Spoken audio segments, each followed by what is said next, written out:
Let's get ready to rumble!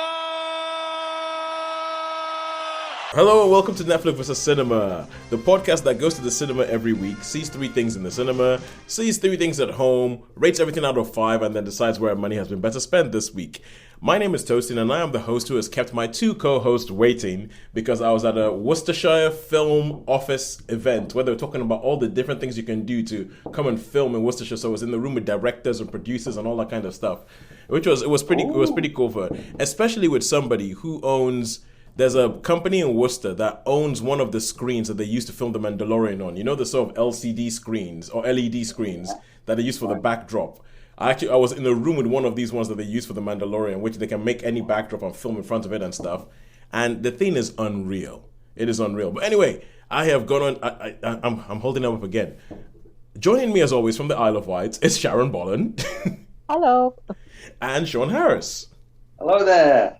Yes, but yeah, I've been sort of like doing my whole thing of dipping into the film world and seeing all the toys people have to play with and going, ooh, that's nice. So I actually got to touch one of those Mandalorian LED walls that they use, and honestly, as a piece of kit, it is like, let me put it this way: they've made a whole wall in this room, this thing, so it's a backdrop where people film in front of, and when you first walk into the thing, you would swear it was wallpaper. Or you would swear it was a painted wall, or you would swear it was like a drape hanging down there.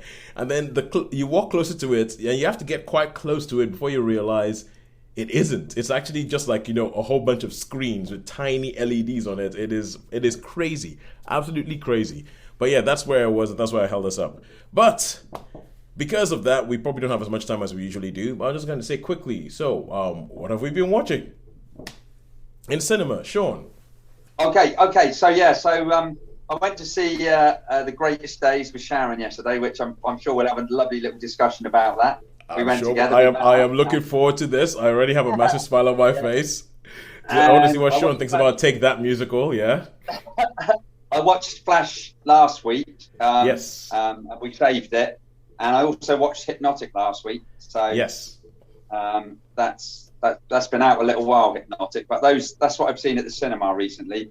I was going to go and see Indiana Jones yesterday, and then I thought, no, I think I'll save it so we've got something for next week. Yeah. Sean, I had almost the exact same thought. I had almost the exact same thought. I was like, oh, go see Indiana Jones yesterday. I was like, and my thought was actually, I'll save it. I'm sure Sean will see it. But no, we'll keep it for next week because, hey, anybody who listens to this podcast knows we are not exactly a finger on the pulse. We're not exactly the kind of people who give you a reaction to the film 5 seconds after it's released. We'll let it percolate for a while. And then we'll talk about it after a couple of weeks. But, all right, cool. What about at home? What have we got at home? Okay, well, I watched on Sky. They've opened one of the Sky movie channels, just the Sky normal stuff, was Frailty, and what was the other one? Paradise Highway. Paradise Highway, yeah. And you saw, but you've also seen the new series of Black Mirror on Netflix. Oh yeah, and I watched because I love Black Mirror. I've always liked Black Mirror. I think that's like such a good series. So yes. And it was only like 6 episodes. So. And Sharon, you managed to not see anything. Yes. You did the absolute reverse to what you did the last time, where you this week you decided cinema, nothing at home, and you're like, nothing at home, cinema. Cool. You do you.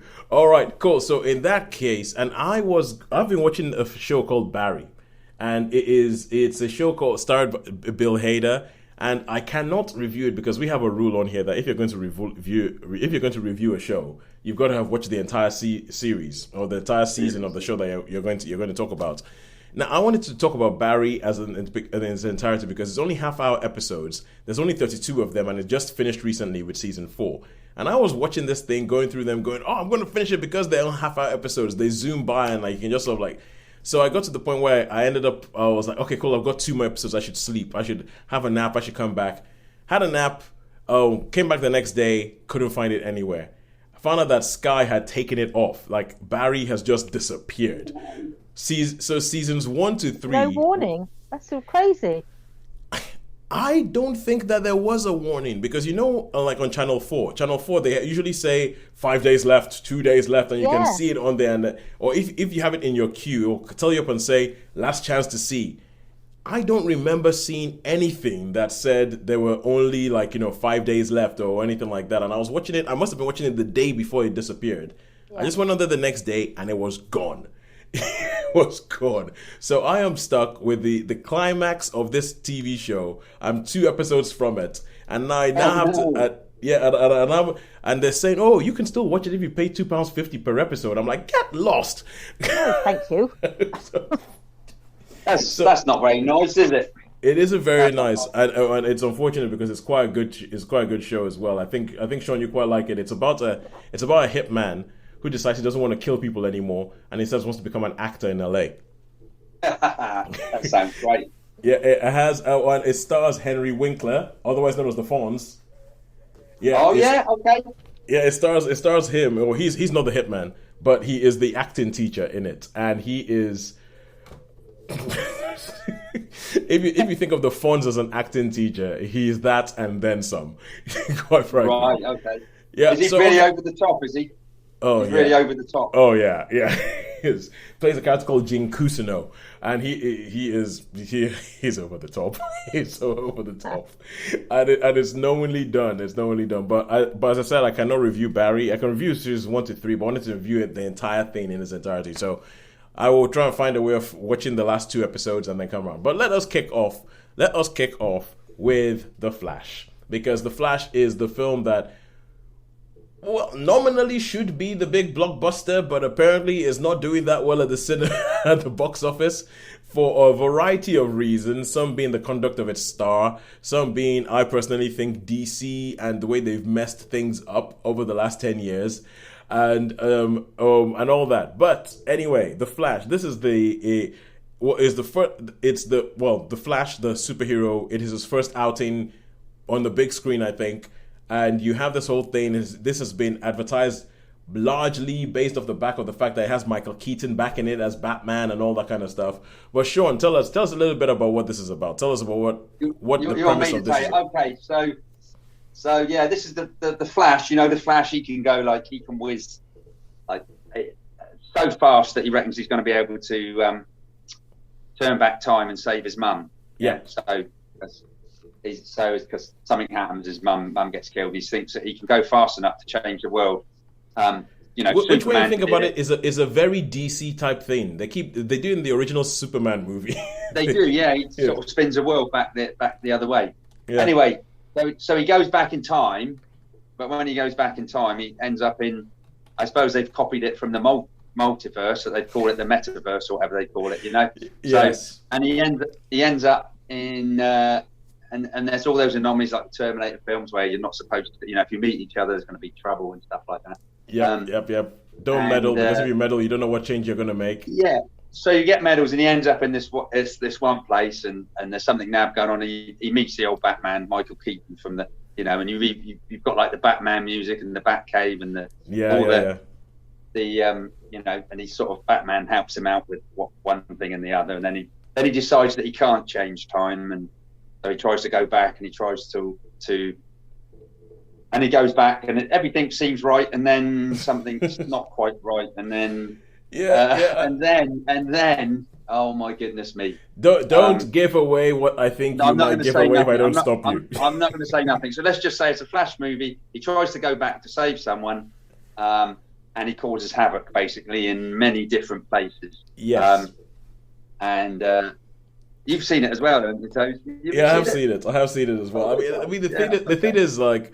If you've seen a lot of time travel movies, he goes back in, things change, blah blah blah, and I don't think from that point of view, there's a lot of stuff to talk about. Really. Well, I don't think there's a lot that's new. No. I don't think that there's a lot that's new here, and the problem is with DC, all the DC characters, Superman, everything like that, Batman. Over the last 10 years, I've gotten really, really cynical about them because. I feel like when you're watching the film, you can see what they are trying to do. You can almost sort of see the accountants in the background thinking, okay, if we do this, okay, maybe this will make it, or maybe this will make us catch up with Marvel. And I feel like you can almost feel that in there, and you can feel that with this. The problem with this film is that they've already announced before this one was released that they are wiping the slate clean. They're starting off a whole new thing. They've just announced that there's a new Superman who's been cast, who I think very good casting, by the way. But it's like they've announced that there's a new Superman who's been cast. So you know that this film is kind of like the end. And so all they're going to do, this film is at best going to be a fudge. For it's the last thing of a world that no longer exists, but you know they're going to try and use the multiverse to try and say, oh, but here's the new age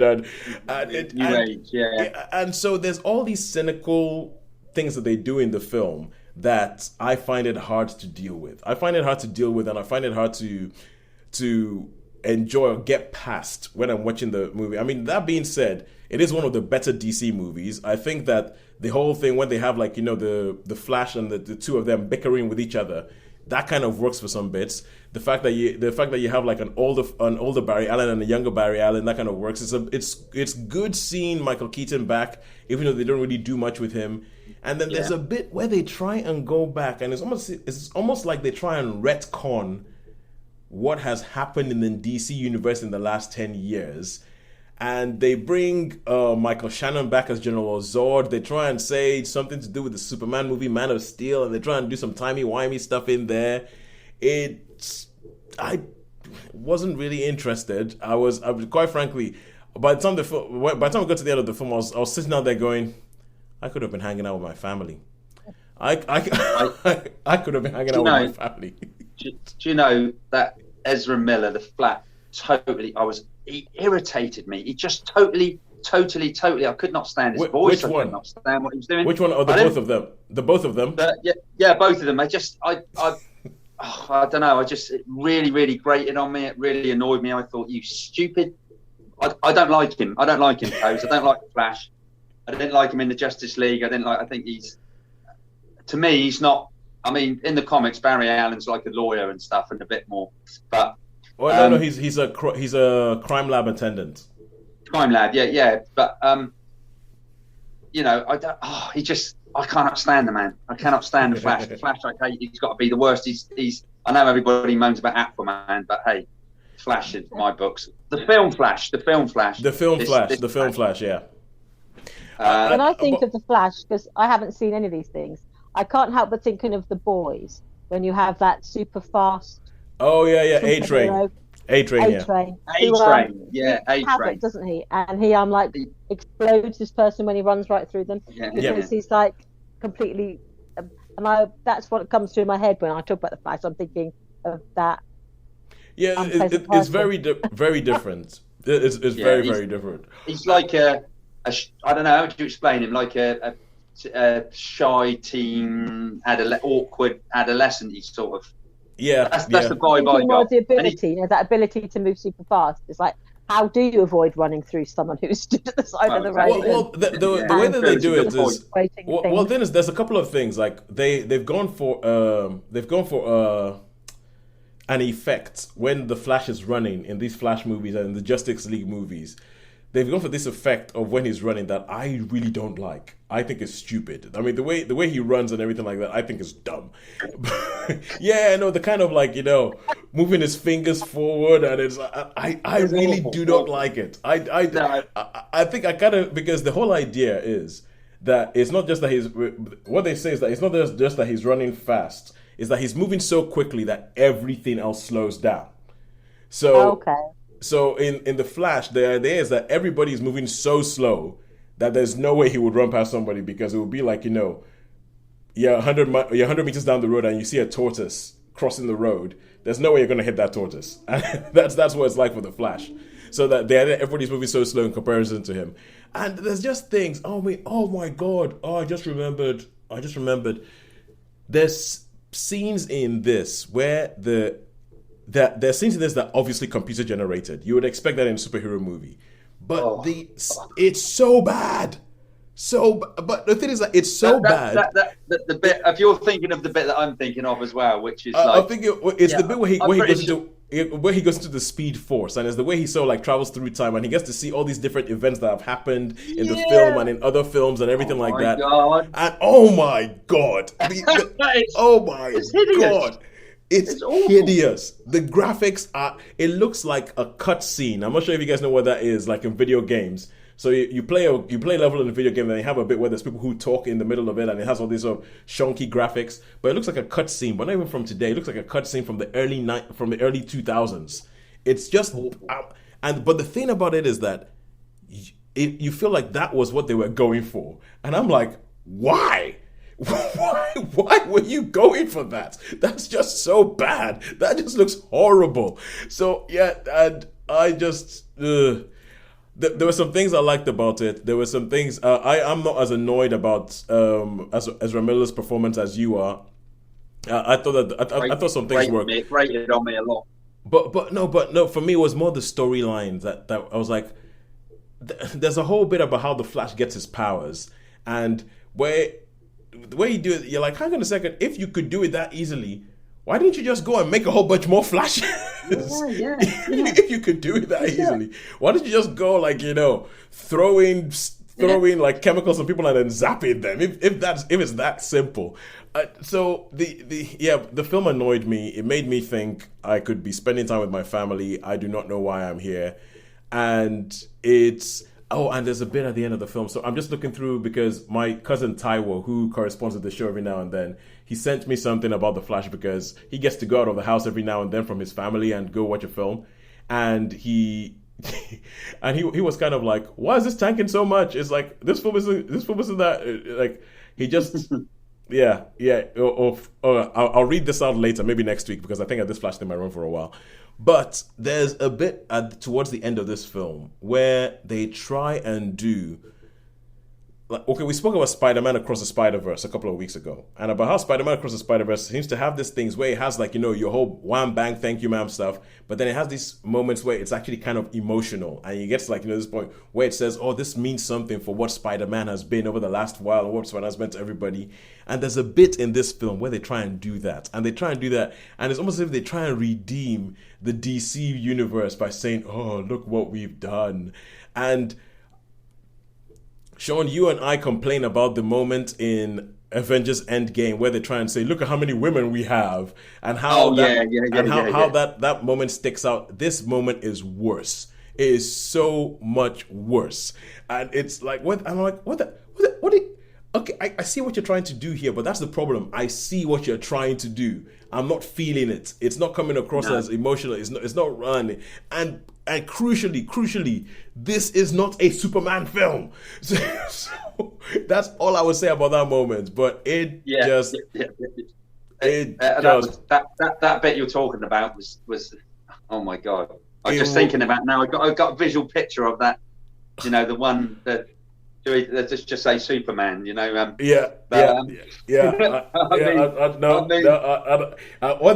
happened? I was like, no, I am out. I'm out. And I think this film probably had enough that annoyed me. There were some things I actually quite liked, and I would think if I was going to rate this, it just about squeaks a 3 from me. Yeah, for me. Probably the same. I mean, I did like Michael Keaton. I did like the Michael Keaton, but even though it was good seeing Michael Keaton as an older Batman. Yeah. I quite like that part. I quite liked that little section of it, which was maybe a saving grace. But I think what Sharon was saying about running through people, that the best I've ever seen of someone really fast was Quicksilver in the X-Men films. In X-Men Days of Future Past. Yeah, that's the way to do it. Because there you can actually see with, and I would have liked to have seen some of that, Well, anyway. The problem with it is that Quicksilver did it so well that it did it so well that you go, okay, that is the way to do it. But now nobody else can do it. So, so that is the way to, but not, because if you go and do it, people are just going to be like, oh, they're just copying what they did in X-Men Days of Future Past. Yeah. It's like, and that's why I think when they had Quicksilver and Avengers Age of Ultron, they didn't even bother trying to do that. No. They didn't even bother because it was like, sorry, that is even they tried to do it in the next X-Men movie, and you were like, oh, come on, you guys did this already in the last, and it's just one of those things like and they try and do something similar with babies, hospitals, and a microwave at the beginning of this film. Yeah, they try to do something. Yeah, Sharon's face. Yeah, Sharon's face. Yeah. They try to do something. There's a scene that has to do with babies, hospitals, and a microwave, and it's and they try to do something similar. Building. And I would say well done to them for trying that, because I know that I think it's a problem if you have a film with a speedster.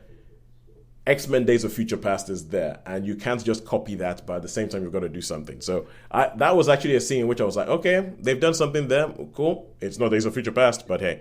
The next best one is probably Sonic, but never mind, Sonic the Hedgehog.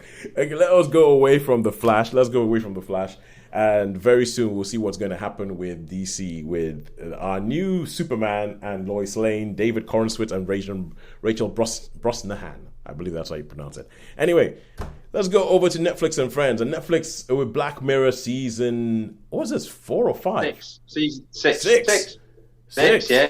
Oh, good Lord. Black Mirror season 6. So, Sean, you saw this. How many episodes do we have in this season of Black Mirror? 6. 6. Okay. Yeah, they made it nice and simple. So obviously, Black Mirror anthology show. Each episode has to do something with technology and how things go on. Just I expect that it's always difficult talking about a season of Black Mirror because you kind of go all over the place. But Sean, go ahead. Tell us about this.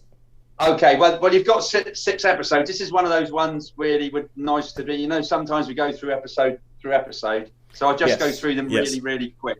So episode 1, Joan is awful. There's some people at work that have done that, and they said, "Oh, Dawn is awful," and they were saying so and so is awful. So this is basically where she works for a company, but the company have got everything about her, and then this reality show comes up. Joan is awful, and but then they got Salma Hayek playing another one, and then it's got Salma is awful, and it's like this. Okay, so this and they go and see lawyers, and they're saying, "Oh, surely can't we do that?" And there's like this big thing says, "No, you signed your way away." So basically, you got Salma Hayek and this Joan trying to find someone else, and then trying to find what's going on. Yeah. So that's the first episode. That's really good. I'll do each of the episodes, and then we can do it, and then you've got the next episode. Second one's Lock Henry, and this is great. Like this is a couple. They're trying to make a video, sort of, make themselves famous, and they go up to Scotland to meet the bloke's mum. And the bloke's mum's really demure, and nice to be into that. And then they investigate this murder that was supposed to have happened, and like the local police and all that sort of stuff. And that's I really enjoyed that one. That was a great episode. A great twist to that one. Great twist to that one.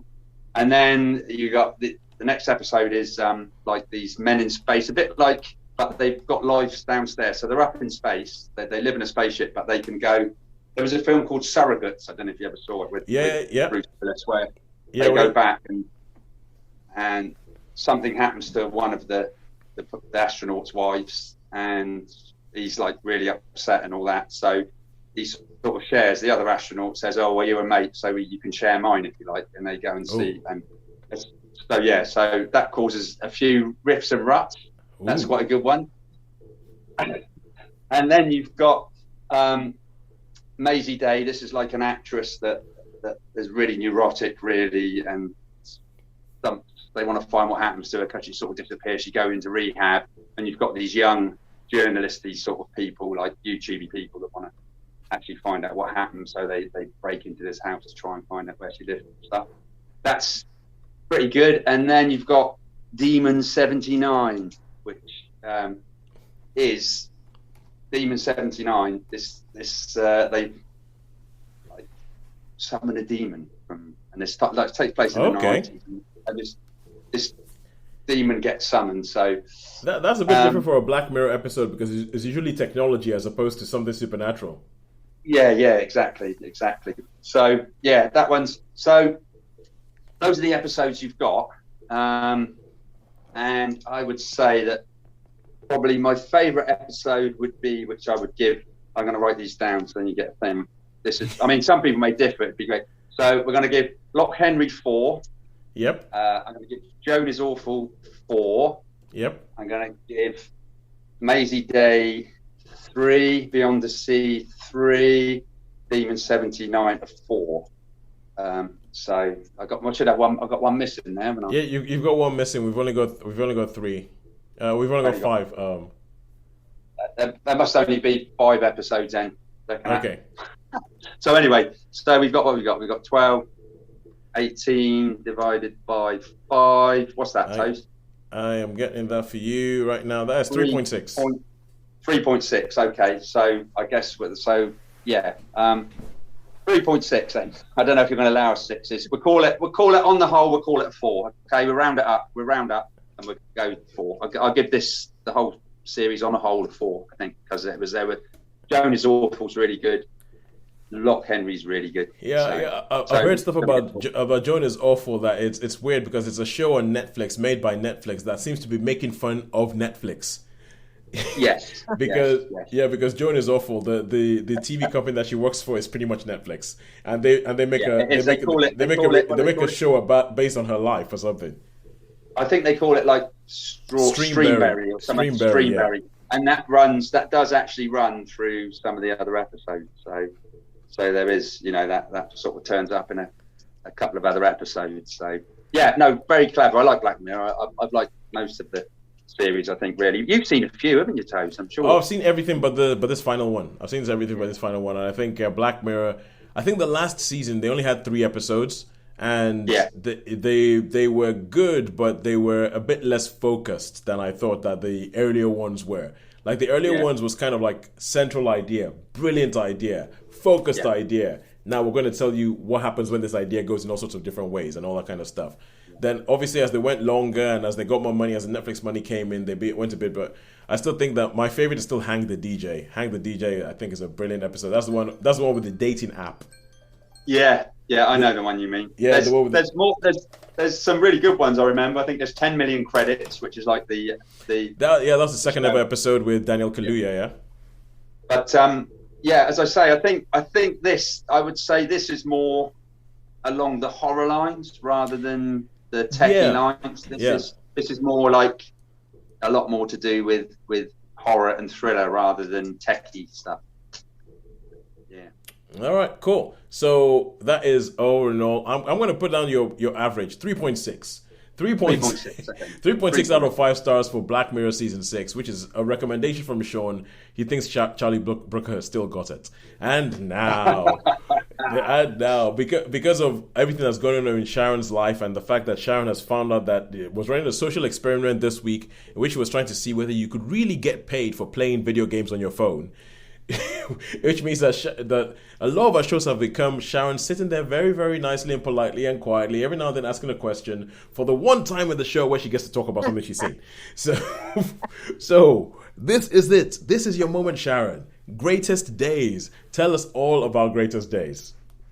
Greatest Days, yes. It is. It uses the music of Take That.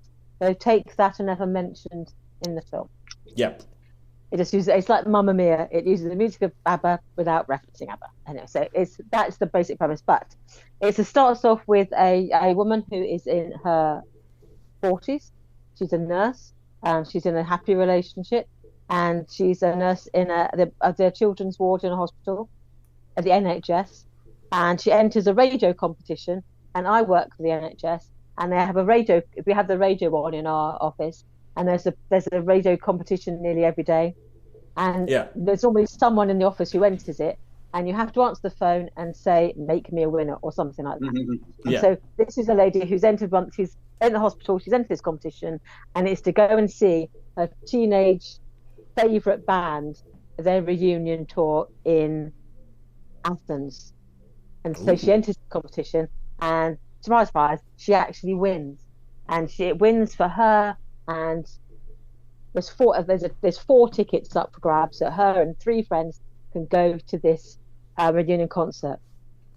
And so she goes to go, and so she enters this competition, she wins, and then she thinks, the 3 people I really want to go with me my friends who were obsessed with this band when I was at school.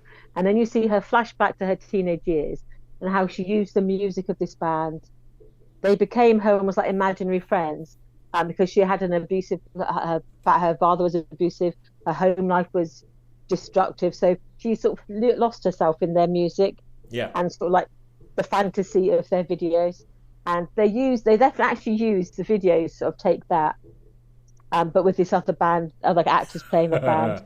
So you see that there's a Prey video where they're on the beach and they're wearing like the white clothes and the shirt's open and blowing. And all I do at night is pray. Yeah, and all that. And you see them, but it's not the take, because first you see the video, you're going, is it really take that? And then it does a close up and it's like, it's not them. So it's actors playing them. And then you see her that when she's like making the dinner one evening, she's like dancing. They're basically dancing with her. They sort of like pick her up and they swing around, and it takes her away from her world that she's in. I actually really like that as a device. I really like that as a device. So yeah, they just like come into her kitchen and they're like dancing with her, and it's just like, she's like using them as this escape. And her four best friends at school, basically share that obsession, and they're basically, the whole of their teenage lives is around this. They have to go to this concert to see the band in Manchester. They all live just outside of Manchester. What was the name of the place there in Sean? Is it Clitheroe? Remember now. Yeah, it might be. Yeah, Clitheroe. Yeah, it's Clitheroe radio station. Yeah, that's it. Yeah, Clitheroe. Yeah, that's so they live this life, and there's a group of friends. They're all from sort of different backgrounds. There's like the studious one who's destined to go to university, and she's really studying and she's like very focused about her life. There's this sort of like blousy, slightly slutty one who's really into boys and she's really to glamour. She looks, she's all about her looks and about her persona. She's really sort of larger than life. There's the sporty one who's a diving champion who they think she's destined to be an Olympic star. There's the scary one, there's the posh one, there's the baby one. Yeah. And then the other one is she's really creative. She's going to be she wants to be a dancer. She choreographs all their moves, and she's going to be a star. And so all of them have their role to play, but they're like their best friends, they're this bond. And then you jump forward again to where she is when she's just won this competition, and it becomes clear that she's lost track of her friends. And there's an event that happened that we find out what this event is, but there's an event that happened that basically shattered them all in different ways. Yeah. And as they decide, the three of them decide that they are going to go with her on this holiday. And then you find out what happened to the one who isn't there. But through the songs and through this music, you see them basically, through rediscovering their teenage selves, they discover who they are now. And so it's about that journey of by rediscovering yourself, you discover yourself. I mean, so far, so what I would have expected. Yeah, and it just uses the music, but it uses the music in quite creative ways. And they all sort of sing, dance, jump about, and it's sort of a likable cast. Okay, Sharon. Before we go into talking a bit more critically and everything like that, I'm actually curious. What was your relationship with Take That? I didn't have one. Okay, were you ever in that stage of life where you had a boy band where you were like, yay? Yes, I absolutely. But it wasn't a boy band because I predate boy bands. Okay. Mine was Adam and the Ants. I grew that was the first time I ever noticed anything other than. That's the first time I sort of sat up and noticed Top of the Pops and actually actively watched Top of the Pops was when Adam and the Ants came. And I had Adam Ant pictures all over my walls. I had the albums. I once had a fancy dress with the white stripe of paint across my nose. Oh, yeah? And so I lived for Adam and the Ants when I was a teenager. And then I moved on to David Coverdale and Whitesnake, and so all the Adam Ant posters came down, and David Coverdale went back up again. So I became obsessed with David Coverdale. Okay, because I don't know whether it's just because obviously I grew up in Nigeria and we were not big into putting posters up on our walls. Probably because our parents would have beaten us, or because what you're ruining my paint. And also I was also at that point where I was like, teenage boy, boy bands are rubbish. Boy bands, they just make money off screaming girls who are too young for them to go out with. And that was kind of like my thoughts. And it wasn't even until, the film Stardust. The film Stardust came out, and Take That had the song Rule the World, which was on the soundtrack of that film. That was when Take That had the comeback. And you watch. It was weird because you watch Stardust, and you're like, great film, and then it finishes, and then this song comes up, You Light, and I was like, oh wow, okay, good, that's a good song. Who did that song? Take That. Oh. Maybe they're actually not rubbish. Maybe they're not entirely rubbish. So yeah, okay. So that was it. So that was your thing with the film. I think it's what you expect. You mentioned Mamma Mia, and I think that's what they're kind of going for in this film. Yeah. I actually forgot that Sean actually watched this film as well. So Sean, quickly before Sharon gives us her verdict, what was your experience of watching this film? Give you my quick verdict, because as I say, I did have a few things to say about this. I remember asking Sharon. I said, "So who's who, Sharon?" I mean, Take That and Westlife. It's only today. I found out that Ronan Keating was in Boyzone, not in Westlife. Am I right or not? Well, you are right. You are right. Years, but all these years, I thought it was Westlife. But anyway, no. But then it's easy to make that because Ronan Keating formed Westlife. He was their manager for a while, and Westlife were obviously set up to be a Boyzone clone. Like, right. Yeah, but Westlife were a clone of Boyzone, so I think the Ronan Keating was in Westlife thing is an easy mistake to make. But anyway, back to that. I was surprised how many songs I recognised in this. There was quite a few. I mean, there were some covers. I got to say, there were some covers. The two Tavares covers from the 70s, which probably three. That covered as well. Could it be magic? But because Take That covered those as well. Is Take That, those, because they were proper Take That songs, weren't they? I mean, was this band on the screen singing them, or was it actually dubbed, do you think? No, I think it was the band on the screen singing them. It didn't sound exactly like Take That, but right, okay. Well, I mean, I was quite surprised. Some of the scenes where you're saying, like, when the first bit before he goes younger, there's a bit where they're coming out the cupboards. I didn't really like that one, and I was like thinking that. But as the film went on, I started to quite enjoy it, and I enjoyed quite a lot of the songs. And Sharon was telling me all about they were videos. So I reckon she must have seen a bit of that when I'm aware of it culturally. I mean, I wasn't a fan of that. I was literally too old for that. Yeah, I reckon I would recognize a Take That video homage if I saw it. Could it be magic now? Now I like that one. Now, anyway, so what I was going to say as well, just really quickly is, Adam and the Ant was cool. I actually won fancy dress competition representing that, because I used to do Civil War reenactments. I had like a cavalry jacket and I wore all the stuff and that, and I remember winning a bottle of whiskey at this. I don't know what. Can't remember, it was somewhere in the land. Anyway, cut a long story short, I'll give you 100,000 million imaginary points if you can tell me what sort of posters I had on my wall. On your wall? What age? When teenage, so early teenage, so my teenage years. Barbarella. I'll give you a clue. Oh, okay. I thought you were talking music. Okay, so yeah.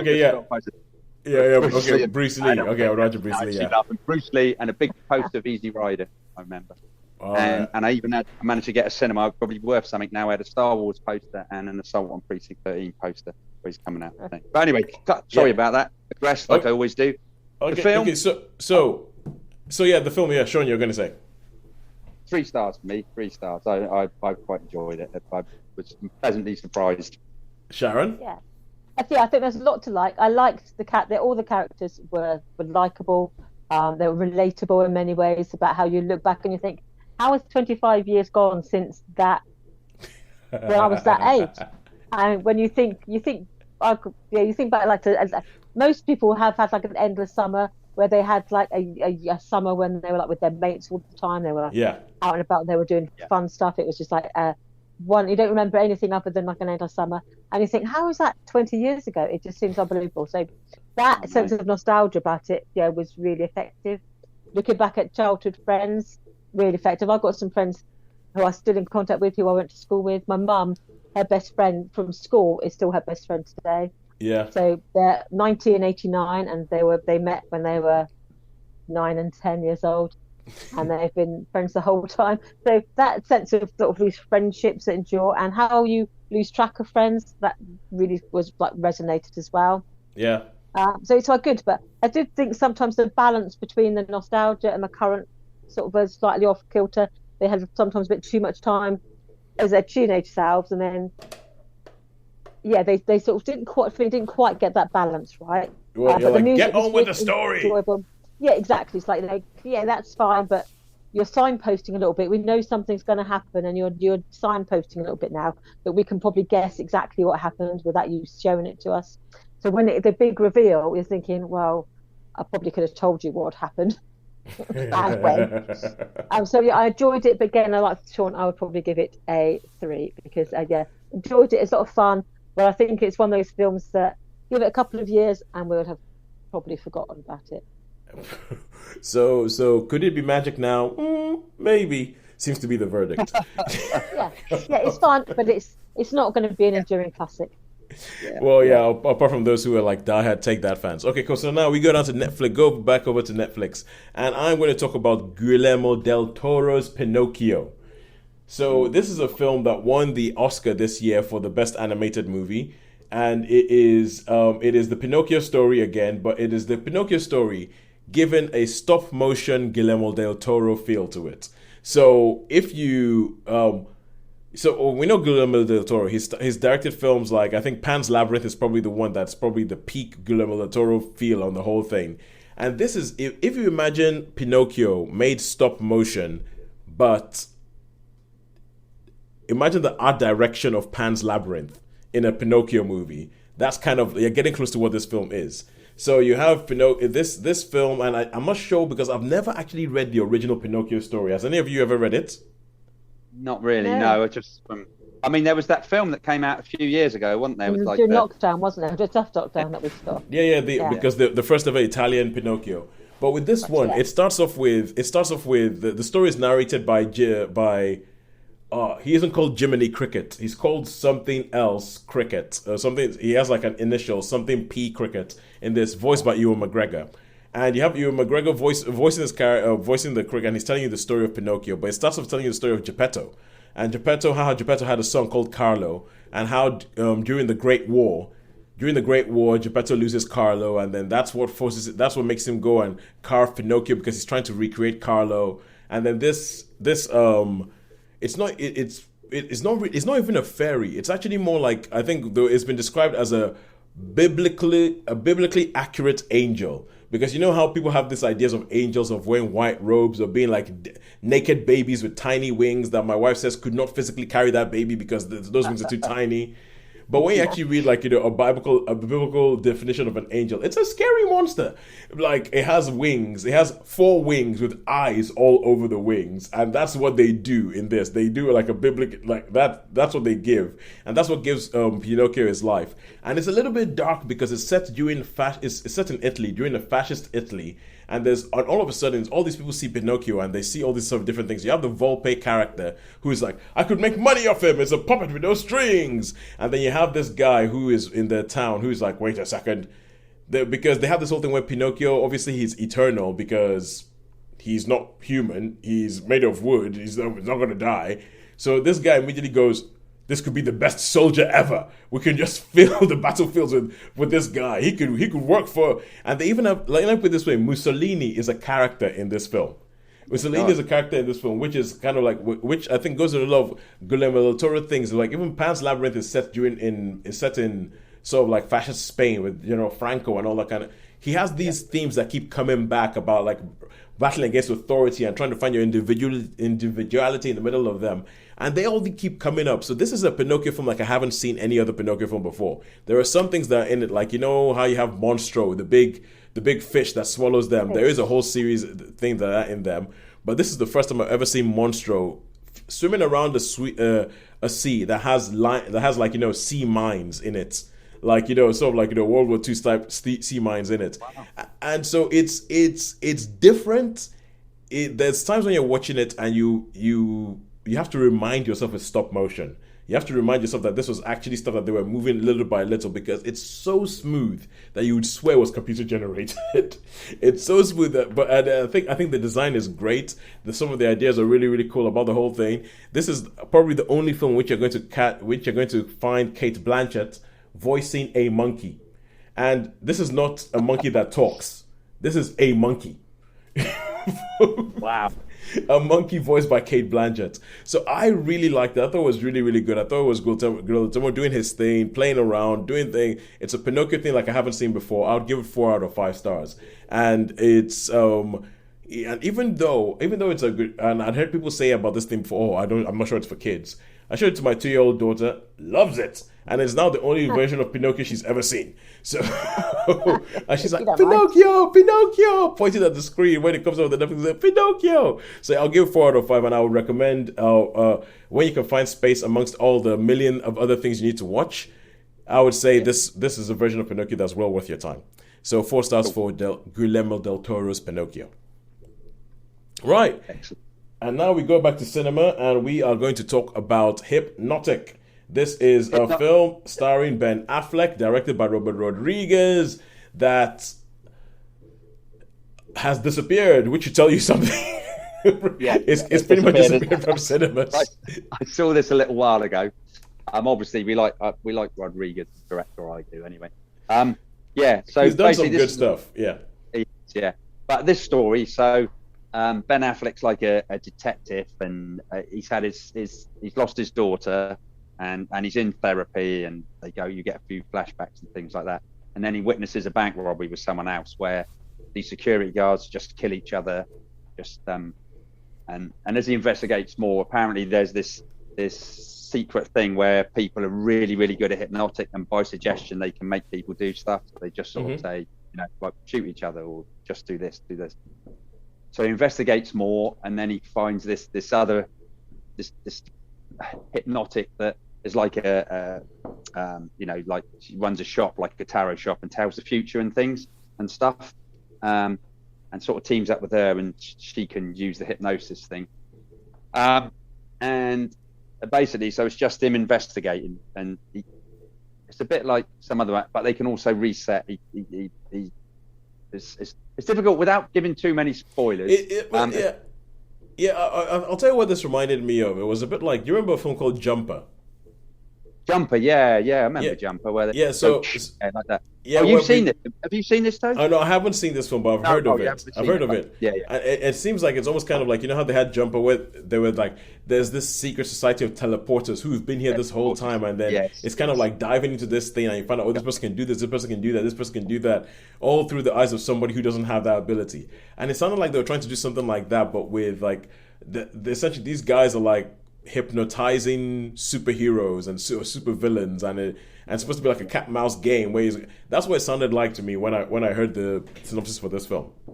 That's it. Yeah, basically that's it. Yeah, and so by suggestion they can make people do stuff, even good people that are decent people. They can make drive your motorbike through that wall or something, or So also scanners. Scanners. We're going to do this the scanners way. Yeah.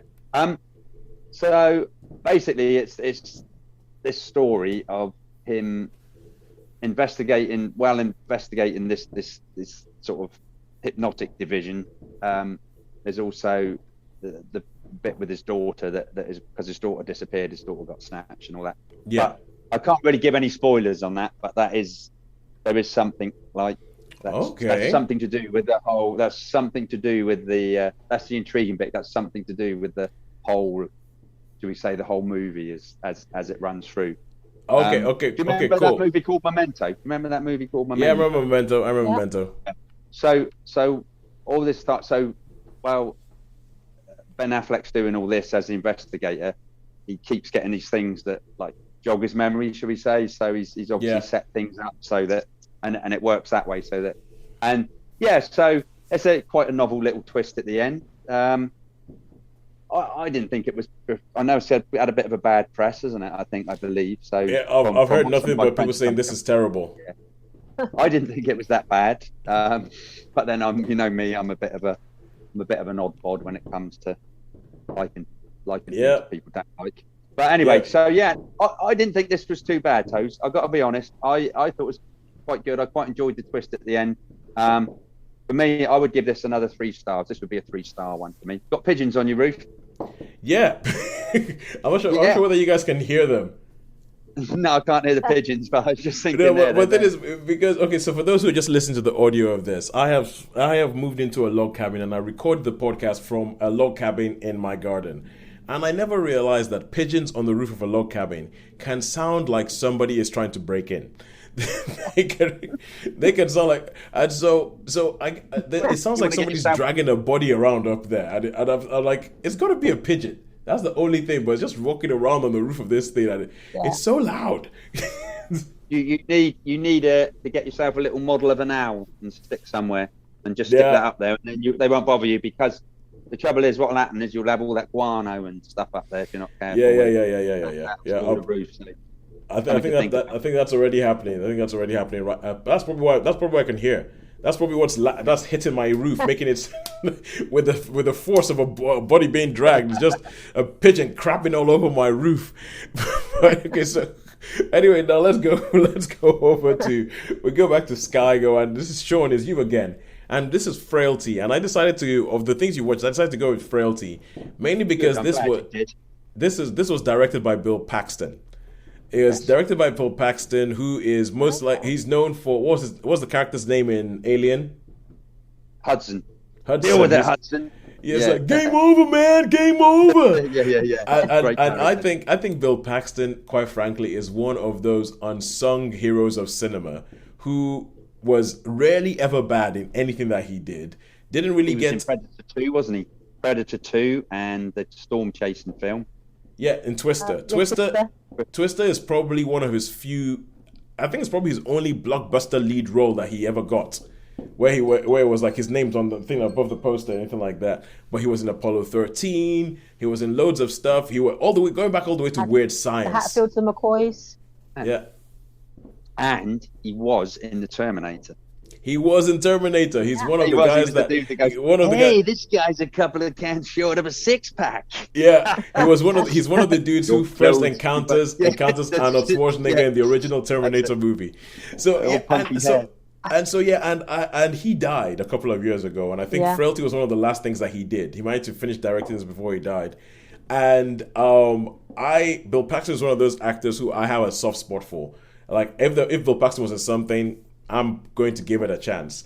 So when you said that you watched Frailty, and I never actually got to watch it, I was like, okay, yeah, let's do this, because I just want to hear about what he did, what his sole directorial debut before he died. So what is Frailty about? How is it?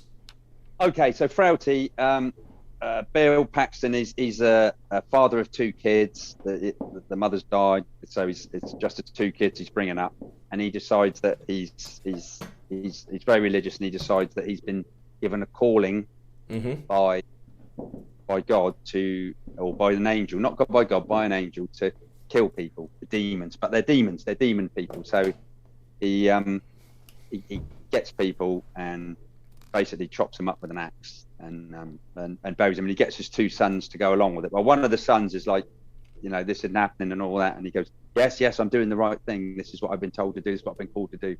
I'm getting rid. They're all demons. I've been told who the demons are. And he goes so he tries to run away, this older kid, and he goes and sees the sheriff, and he says to the sheriff, this is what's going on. And of course, because it's a small town, they go, oh, you're lying and that, and he takes him back home. Yeah, takes him back to his dad, Takes him back to his dad, and his dad makes him build this big, he said, right, I want you to dig a big hole, 25 by 25 and that, and so he does over the few days, and then they put a hatch over it where they take the people to chop up, take the demons to chop up. This story is being told by an FBI sort of. He's talking to an FBI investigator. He's being interviewed by the FBI and telling them, okay. So that type of thing, and so that's basically the story. He sort of kills people, and then some things happen, and both of the brothers. That's basically what it is. He's been told to kill demons, and he dies, and one of the brothers doesn't want to be involved, and one of the brothers, the younger brother, does sort of really believe it and thinks he's going to continue the work. But terrific twist at the end. Terrific twist. Really, really like, wow. Okay, I didn't. Normally, I'm quite good at seeing things like that, and I really didn't see that one coming, which was really good. And who else is in this? Bill Paxton, and who's the guy? Who's the guy? Matthew McConaughey. Matthew McConaughey, yeah. So he's in it as well. So yeah. So did you get Matthew McConaughey from that? I don't know, because that's what he does in The Wolf of Wall Street. He goes, that's it. Yeah. I often missed that. I was thinking, wow, that is. And also, he was in Killer Joe, wasn't he? He was also in Killer Joe. He was in Killer Joe, yeah. And lots of other stuff as well. Lots of other things. Yeah, I just didn't get that tapping on the chest. I mean, a reference. Sorry. Toes even remember the music. So, obviously, it sounds like it's quite. I mean, from what you've said there, that synopsis, and I may be wrong here, but my mind immediately goes to Southern Pot Boiler, where it's all about it's going to be about the relationships between different people. It's going to be about the tension and everything like that, and or no. But what do you think about it? Yeah, well, that it basically is the two boys and Bill Paxton that's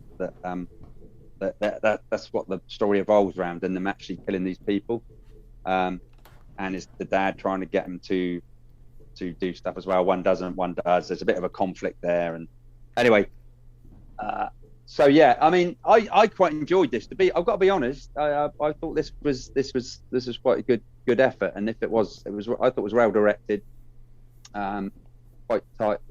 I enjoyed it. I would have to give this.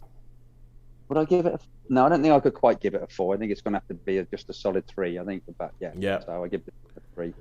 Yeah, I mean, I heard it was one of those things where people, however, whenever an actor dies or someone like that dies or someone in the film industry dies, and there's all these things that are written about them, and the line that was trotted out a lot was like, frailty made us think that what else could we have had from Bill Paxton that he could have given us more, because for someone who was making his directorial debut, there was enough in there to say, I want to see what else this guy's going to do. Yeah, definitely, definitely. I mean, as I say, it was a solid 3. I enjoyed it, and I quite enjoyed the twist, and I'm really annoyed myself that I didn't see it. Now if I ever watch Frailty, I'm going to be sitting down there going, I've got to figure it out. Sean didn't get it. I've got to get it. I've got to get it. What is it? And I'm going to end up having like a conspiracy theory wall with red string everywhere, and I'm going to have like 100 different ideas of what it could be, and one of them is going to be right, and I'm going to be like, yeah, I figured it out. It was one of my 100. All right, cool. So all that's left to say is, first of all, thank you guys for waiting for me while I went and helped with people in the film industry. Thank you for waiting for me to actually record this. But now, who do we think has won, Netflix or cinema this week? I think probably Netflix with a 3.6 annual 4. So I think Netflix and Friends. There's it hasn't been a bad week. It's been a threes all across, nothing below a 3. So 3s all across the board in the cinema, so it hasn't been a bad week. But it's funny how, they're talking about the box office for The Flash being rubbish, quite frankly, and how cinema, not cinemas, but studios have started doing this stupid thing of, I think we officially hate the Fast franchise now. We hate what the Fast franchise is now. We hate what it's become. But even Fast X, which you expected was going to be the big blockbuster of the year, it was released, and within 3 weeks you could buy it at home to watch on your TV. You could buy a digital download, and you're like, if studios keep doing this is them going to kill their own films at cinemas. Yeah, they're gonna because it's as if they're saying they expect to make more money off streaming than they do in the cinema, and they're gonna kill them because, quite frankly, why go to the cinema? Why spend all that money? Why leave your house? Like I said with the Flash thing, why spend time away from your family if you can just wait a month and see it at home? See it at home, yeah, exactly. It's not the same as it was. I was thinking about this because, as you mentioned about Bill Paxton, how we think about actors who've died. Obviously, Julian Sands his body has been found he went climbing in the mountains in California, and Julian Sands, found this leak. And still one of my favorite films was The Room with the View.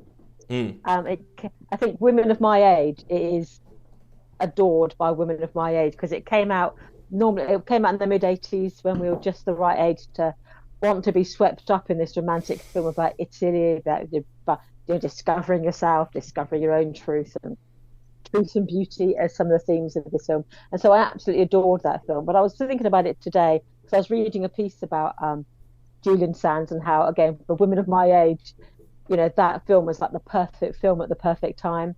Yeah. And I don't honestly think that film could be made today. I don't think it would be made today. It certainly wouldn't make it be made as a cinema film. Oh, yeah, and I don't know that it would be made as a phenomenon that it was a huge film of its time, and sort of the Merchant Ivory sort of brand, as this phenomena that was for sort of 80s to mid 90s. I don't think there would be a sort of Merchant Ivory for today. I just don't know that it would, and which is a shame because I think each generation needs to have that sort of moment, that cinematic moment where it's like, yes, this is my moment, where this film is just like sweeps you away and makes you fall in love with cinema. Yeah, I think the way the cinemas should go, this is from my observation, from what I've seen, is that when I've seen the cinema most busy, most packed, has been when they do the anniversary showings. I went to The Thing, I went to the RoboCop, and they were packed. I went to see Lost Boys with you, and it was full up. Full up, wasn't it? Yeah, Lost Boys, that's right. So, I mean, for me, I think, cinema makes more money from the re-releases than it does from blockbuster new movies, Well, if they decided to put Room with a View back at the cinema, I think you won't be guaranteed that it would be full of middle-aged women. But it was, but I think it'd be middle-aged women have money. They still have money. They still want to be swept away into. I think they try to do it with nostalgia, but I think sometimes you just want a piece of quality filmmaking that makes you go, "Wow, this is why I'm here." I think that essentially, I think Sean is onto something. I think there needs to be a radical rethink of how they do some of these things. I think if you're going to decide to release the film in cinema, leave a proper window before you release it on home. Give it time to get a word of mouth. Give it time for some people to go, oh my God, I got to avoid spoilers. I just can't let's go to the cinema. Give some incentive to do that. But I think that there's also going to be, like what Sean was saying, but a little bit different. Like, I think there's the anniversaries, but then there's also the things that people have never seen on screen before.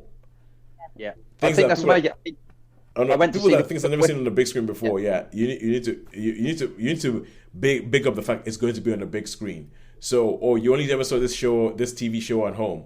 Let's go and see this thing on a massive screen. And I think they should put more things in there. Yeah, because I went to see The Wicker Man.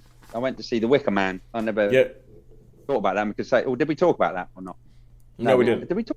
No, okay. We talked about it. You talked about it with me. We talked about it. That's right. Yeah. And I mean, that film was 1973. I was 13 years old, and I did manage to get to see it. But even though it had probably been digitized, it still had that real 70s feel about it. I don't know. It was really, and that was busy, and that was a whole mixture audience. That was really, really busy. So I guess it's a bit of a cult film. So they must have made some money that night. Again, that was busy, and that was Screen One as well. So I mean, but I think that they need to rethink it. But at the moment, what they're doing is making zero sense.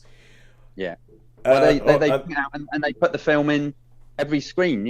Things come out. It's like you look at, it's on every hour, like Indiana Jones. I mean, it's just like, why have it on every hour? Why not sort of add other stuff, have them sort of a bit sporadic, and then fill up the cinemas a bit, maybe. And put them on at better times for people to watch them as well. But never. But we're gonna go on our tired and trusted rants about cinema. But anyway, until next week, when we will probably have seen Indiana Jones and the Dial of Destiny. And I would have seen Asteroid City by then as well. Asteroid City. I'm hoping to see that this week. I'm hoping to see both of them this week. I'm probably just going to go for Indiana Jones with my whole spend time away from my family thing. But until that time, it's a goodbye from me. And it's a goodbye from me. And goodbye for me. Find us on Twitter, Netflix via Cinema. Find us everywhere else, Netflix via Cinema, YouTube, and all that kind of stuff. And tell us what you think about what we said. Like somebody who I will not mention said about us, and maybe we'll talk about that next time. What they said about our review about Queen Charlotte's A Bridgerton story. We do not agree, but hey, it's all about the discussion, isn't it? Until that time, thank you very much for listening. Goodbye.